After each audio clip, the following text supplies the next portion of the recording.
She thought she was protecting her perfect world. But one confrontation at the park gate turned her life upside down.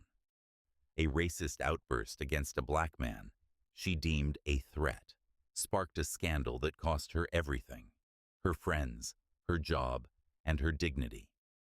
Yet, the man she humiliated became a beacon of change, uniting the community to challenge prejudice and injustice. What happened next will shock even the most jaded. But let's start from the beginning. On a crisp summer morning, the sun shone brightly, casting long shadows across the pristine lawns of Oak Ridge Park. Karen Whitman, a self-proclaimed defender of neighborhood propriety, strutted down the gravel pathway, her heeled sandals crunching with each determined step. At 43, Karen exuded a polished confidence, her immaculate bob haircut swaying slightly as she scanned the surroundings for anything, or anyone, that disrupted her vision of order. Her tailored linen blouse and crisp white capris, free of even a speck of dust, mirrored her unwavering sense of superiority. Her eyes locked on a figure near the gated entrance. A young black man stood there, dressed in simple gray joggers and a black hoodie, holding a leather-bound notebook. His relaxed demeanor clashed with Karen's perception of what a respectable visitor should look like. Irritation flickered across her face as she quickened her pace, a sense of duty fueling her stride. "Excuse me," Karen snapped, stepping directly in front of him and blocking the gate.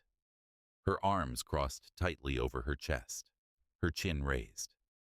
"This is private property. We don't allow loiterers." The man blinked, startled but unfazed. "I'm Jackson Reed," he said, his voice measured and polite. "I'm here to meet someone. I assure you, I have every right to be here." Karen's gaze narrowed, her lips pursed in disapproval. "Not without a permit, you don't," she countered, planting herself firmly between him and the entrance. "I'll call the police if you don't leave immediately." Jackson's calm expression didn't waver. His deep brown eyes met hers steadily. "You're making a mistake, ma'am," he replied, his tone calm but firm. "I suggest you step aside." Karen sneered, her cheeks flushing with indignation. "Mistake? We'll see what the cops have to say about that." Without hesitation, she pulled out her phone, dialing 911. Her voice grew louder and tinged with exaggerated fear as she described a suspicious individual threatening her safety. A small crowd of curious onlookers began to gather, their murmured disapproval growing as the scene unfolded. The tranquility of the park was shattered by the wailing of sirens as a patrol car pulled up to the curb, its flashing lights reflecting off the manicured lawns and shaded trees. Officers Ward and Jenkins emerged, their demeanor brisk yet calm. The gathered onlookers parted slightly, creating a small clearing where Karen stood, visibly distressed, while Jackson Reed remained poised, a few feet away. Karen wasted no time, rushing toward the officers with an air of authority. Her words tumbled out in a torrent of exaggerated concern. "Officers, thank goodness you're here. This man was aggressive, refusing to leave. We have children here. This is supposed to be a safe space." Officer Jenkins, a graying man with years of experience in de-escalating community disputes, held up a hand for silence. His calm yet firm tone immediately quieted the growing murmurs. "Ma'am, let us assess the situation." He turned to Jackson, whose steady composure contrasted sharply with Karen's frantic energy. "Sir, may I ask what's going on here?" Jackson nodded politely. "I was simply trying to enter the park to meet someone. I believe there's been a misunderstanding." The seasoned officer studied Jackson, noting his relaxed stance and respectful tone. "Do you have any ID, sir?" he asked. Jackson reached into his pocket and withdrew a sleek black card, embossed with a logo and his name. He handed it to Officer Jenkins, who glanced at it before his brows, shot up in surprise. "Mr. Reed," he said, his voice lowering in recognition.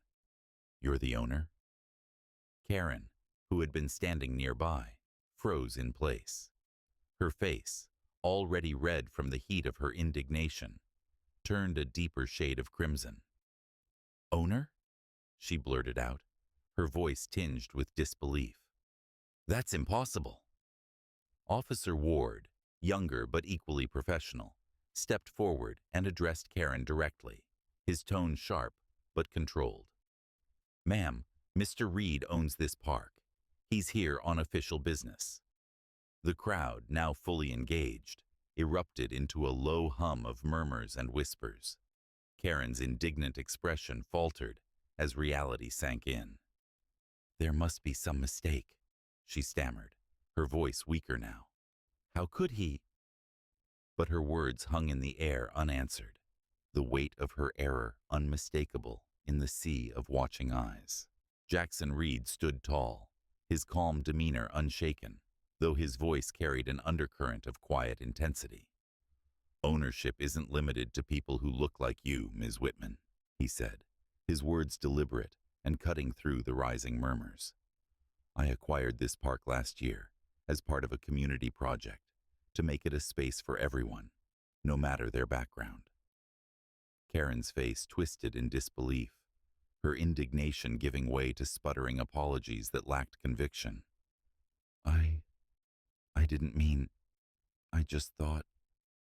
Her voice faltered as the crowd, now growing larger, began to murmur their disapproval. Smartphones captured every moment, lenses trained on her flushed face and Jackson's composed stance. Her embarrassment quickly morphed into a defensive anger. "I'm calling the city council," she exclaimed, her voice shrill. "This can't be right. I'll get to the bottom of this." For the first time, a flicker of irritation crossed Jackson's face, cracking his calm exterior. His tone sharpened as he met her gaze. "Do what you must, Ms. Whitman. But understand this. Your actions today won't go unnoticed." The officers, both visibly unimpressed by Karen's escalating antics, stepped forward. Officer Jenkins's voice was firm, yet controlled. "Ma'am, we need to ask you a few more questions away from the crowd." Karen opened her mouth to argue, but found herself flanked by Officers Ward and Jenkins as they gently but firmly escorted her a few steps away, her protests fading into the background. Jackson took a deep breath and turned to address the gathering crowd, his voice steady and resolute. "This park," he began, "was built on the principle of inclusivity. It's for everyone, families, children, individuals, no matter where they come from or what they look like. Ignorance and prejudice have no place here, and I won't let them take that away." The murmurs of disapproval turned into soft applause. People nodded, some offering words of support. The energy shifted, the community recognizing the importance of Jackson's message. He stood firm, a figure of quiet strength and resilience, as the park, once disrupted by division, began to feel whole again. The story of Karen Whitman's confrontation with Jackson Reed spread like wildfire. Within hours, videos captured by onlookers had gone viral, sparking outrage on social media. The hashtags #ParkBias and #accountability trended, with users condemning Karen's actions as a glaring example of racial prejudice.